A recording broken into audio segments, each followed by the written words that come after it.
Oke, apa kabar semua? Di pembahasan kita kali ini, kita akan menelusuri gimana sih ajaran Islam itu melihat etika sosial.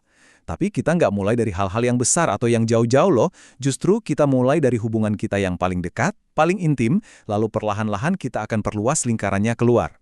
Coba deh kita mulai dengan kutipan yang satu ini. Ini benar-benar jadi inti dari obrolan kita.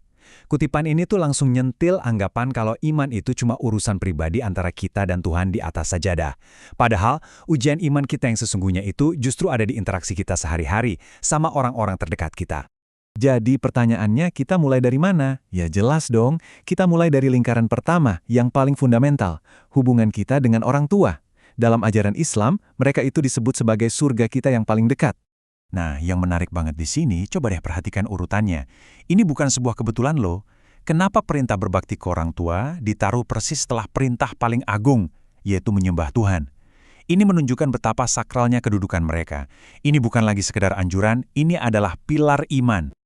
Dan di sini kita lihat gimana hubungan kita sama orang tua itu nyambung langsung ke hubungan kita sama Tuhan. Sebuah hadis atau sabda Nabi Muhammad bilang dengan sangat jelas, kalau keridhaan Tuhan itu ya terikat sama keridhaan orang tua kita, artinya cara kita memperlakukan mereka itu punya konsekuensi spiritual yang, wah, luar biasa besar. Nah, ini mungkin salah satu ajaran yang paling sering kita dengar kan?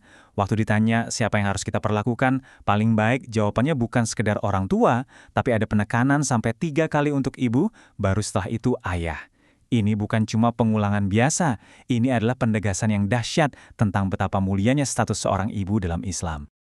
Sekarang, coba perhatikan detail yang luar biasa ini. Al-Quran secara spesifik melarang kita bilang ke orang tua. Coba bayangin, kalau ungkapan kesel yang paling ringan, yang paling halus aja dilarang, gimana coba dengan kata-kata atau tindakan yang lebih kasar? Ini benar-benar menetapkan standar penghormatan yang sangat-sangat tinggi. Dan yang bikin makin indah lagi, kewajiban berbakti ini nggak berhenti waktu mereka meninggal dunia. Islam mengajarkan kalau cinta kita sebagai anak itu bisa terus mengalirkan manfaat buat orang tua kita di alam sana. Lewat apa? Ya lewat doa, lewat sedekah, dan dengan menjaga hubungan baik dengan orang-orang yang dulu mereka sayangi. Jadi, bakti kita itu adalah investasi abadi. Oke, sekarang kita geser sedikit lingkarannya. Dari dalam rumah, kita melangkah keluar ke lingkungan sekitar. Kita akan lihat betapa sakralnya hak-hak orang yang tinggal di sebelah kita, ya, para tetangga. Coba deh, renungkan sejenak betapa kuatnya pernyataan ini. Nabi Muhammad dan tanda SM yang Anda lihat itu adalah ucapan sholawat sebagai bentuk penghormatan. Beliau sampai merasa dinasihati begitu seringnya sama malaikat Jibril soal tetangga, sampai beliau kira hukum waris bakal diubah untuk memasukkan tetangga. Ini nunjukin kalau urusan tetangga itu penting banget bahkan di mata langit. Jadi intinya apa? Jadi tetangga yang baik itu bukan cuma soal sopan santun atau etika sosial biasa. Ini adalah cerminan fundamental dari keimanan seseorang. Iman kita tuh nggak cuma diukur dari sholat atau puasa, tapi juga dari seberapa peduli dan empatinya kita sama kondisi orang di sebelah rumah kita. Nah, disinilah letak konsekuensi yang sangat serius. Prinsip ini menegaskan kalau perilaku sosial yang buruk bisa berdampak fatal secara spiritual. Bisa jadi, semua amal ibadah kita jadi sia-sia cuma karena kita gagal menjaga hubungan baik dengan tetangga.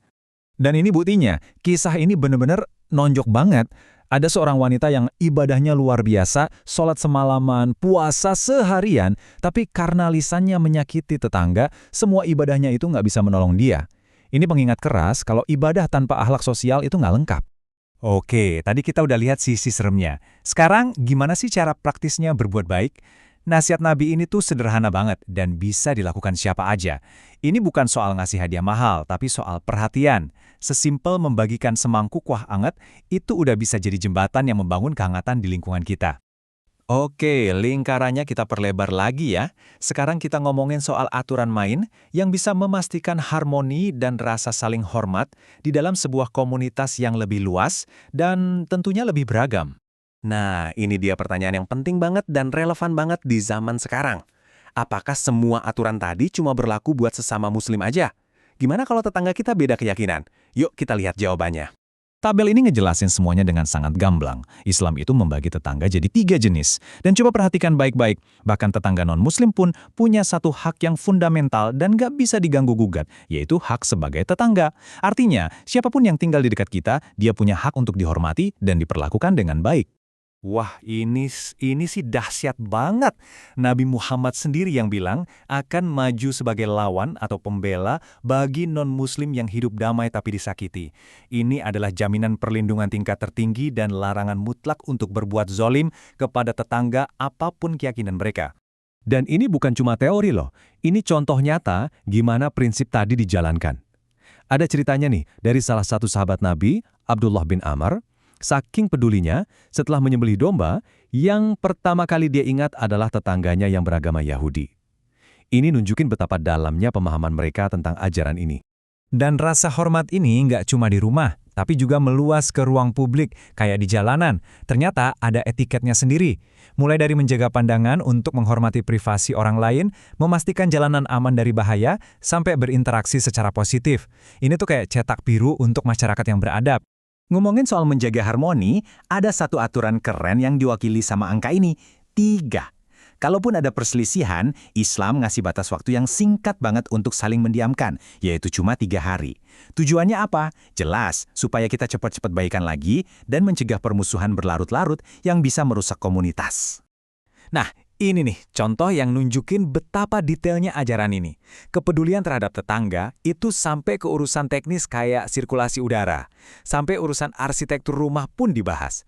Ini menggambarkan tingkat pertimbangan yang luar biasa untuk kenyamanan dan kesejahteraan orang lain. Baik, jadi kita sudah jalan-jalan ya, dari lingkaran paling kecil yaitu orang tua, meluas ke tetangga, sampai ke komunitas yang lebih besar. Sekarang, yuk kita coba satukan semuanya untuk memahami pesan utamanya. Dan inilah kesimpulannya. Semua ajaran tadi itu mengerucut pada satu tujuan mulia. Ternyata, kesolehan sejati itu pada akhirnya tidak diukur dari ibadah pribadi kita aja, tapi dari dampak positif yang kita berikan pada orang lain.